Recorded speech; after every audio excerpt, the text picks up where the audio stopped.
welcome to our viewers on ASI News Broadcast, bringing you the latest top news for today. Justice, FBI recommend felony charges for David Petraeus.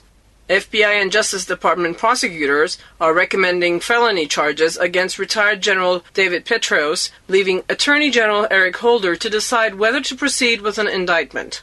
Petraeus was under investigation for allegedly providing Paula Broadwell, his former mistress, access to classified documents while he served as CIA director, the New York Times reported Friday.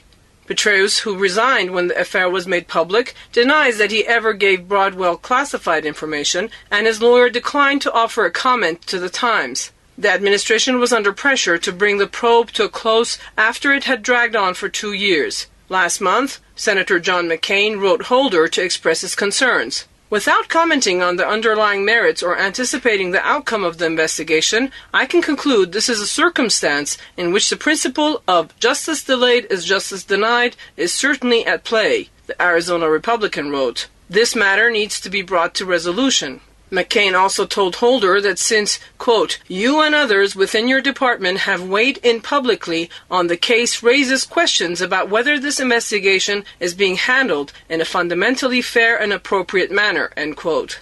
Petraeus is one of the best-known military leaders of the post-9/11 era, having served as commander of U.S. forces in both Iraq and Afghanistan. He also was chief of U.S. Central Command, which oversees all U.S. forces in the Middle East and South Asia. House GOP, Obama playing politics with Paris attack.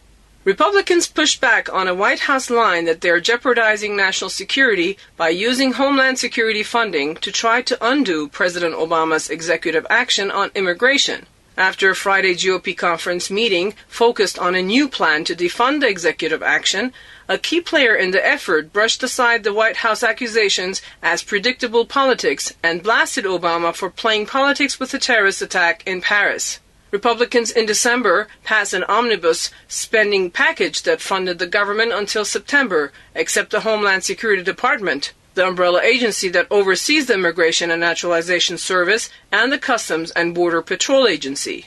Instead, they funded the DHS only until the end of February so they could focus on trying to target the funds used to handle Obama's new legal relief for an estimated 5 million illegal immigrants who have been in the country for years. The House GOP's efforts to undo Obama's executive action is viewed as an opening salvo in the fight. The defending element likely will be considered as an amendment to a bill funding the Department of Homeland Security for the rest of the year, Mulvaney said. The amendment also would take aim at the Deferred Action for Child Arrivals program. Obama created the DACA program through another executive action in 2012. It gives legal status to illegal immigrants brought to the U.S. as children. Such a broad bill aimed at unraveling Obama's executive action has little chance of passing in the Senate, worrying some appropriators that the DHS funding bill could get caught in a cross-chamber fight and end up jeopardizing DHS funding after February. Representative Greg Walden, Republican from Oregon, said the White House argument is a red herring because Republicans wouldn't do anything to prevent money from flowing to DHS agencies vital to national security. As chairman of the Republicans' re-election efforts, Walden said he traveled the country over the last election cycle and heard a clear message from voters that they believe Obama crossed the line when he issued the executive action on immigration. The president has ignored the law and the Constitution and violated both in our view, he said. Those were the latest news brought to you from the American Studies Institute from Tehran. You can also check our website at www.asipress.us. Thanks for watching.